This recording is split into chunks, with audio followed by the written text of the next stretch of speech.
Let's see, the next comment, and this is a comment, but I want to discuss it because this was actually my opinion. Gerald made the comment, the CIC is really harder than the CCS. And I actually agree with Gerald.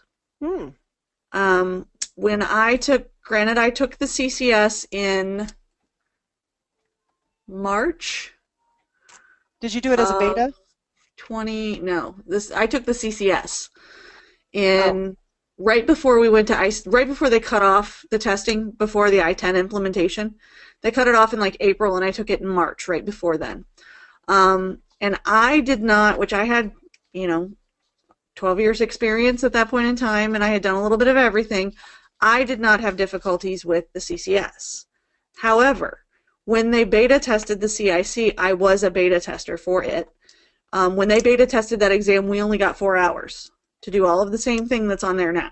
So instead of 5 hours and 40 minutes, it was 4 hours. It was same time limit as AHIMA's. And when I was asked by the representatives at AAPC what my thoughts were, I quite frankly thought it blew the CCS out of the water from an inpatient perspective. Because instead of having to code 5 inpatient cases, I now have to code 10. And you average 9 to 11 codes per case. That's a lot. Yeah. When you're talking both procedure and diagnosis. And we're not talking CPT procedure. We're talking, it used to be ICD-9 Volume 3, now we're talking PCS. That's a lot to get through, a lot of information to cover, and I just thought it was more difficult, personally. That's why it's the only one they hand score, because of the cases, right? Right, and it takes over a week longer, usually, to get your results. I know with like all the other exams, the CPC, all of that, they tell you 8 to 10 business days, and they usually get it up in like 4.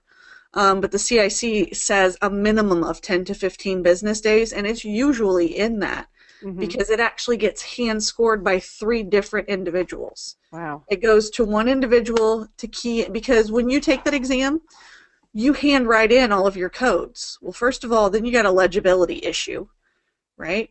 And there's not really software sophisticated enough to read everybody's handwriting. So they have one person, I know they're working on using a software, they were last I asked, but when the process was explained to me last year, it went to one person to key in all of the answers that somebody had written. It went to another person in a different department that didn't have any contact with that first person to do it all over again.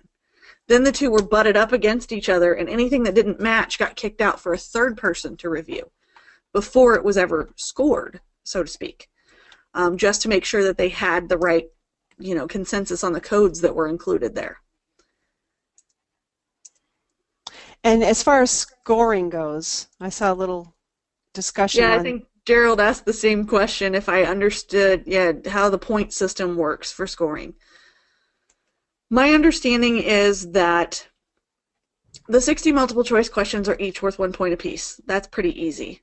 When it comes to the cases, there are 10 cases, and they range from 9 questions to 11, or I'm saying 9 to 11 answers. And actually, it could be less than that. It could be 7 on one and 14 on another. They average out to 90 points total across those 10 cases, because that makes up the difference to 150 with the other. As far as the exact scoring, I don't know. I do know that if you say you get diagnoses, you get the diagnoses right, but you get them in the wrong order, you're not going to be as penalized as severely as if you completely got a wrong code. At least that's the way that they explained it to me. Mm-hmm.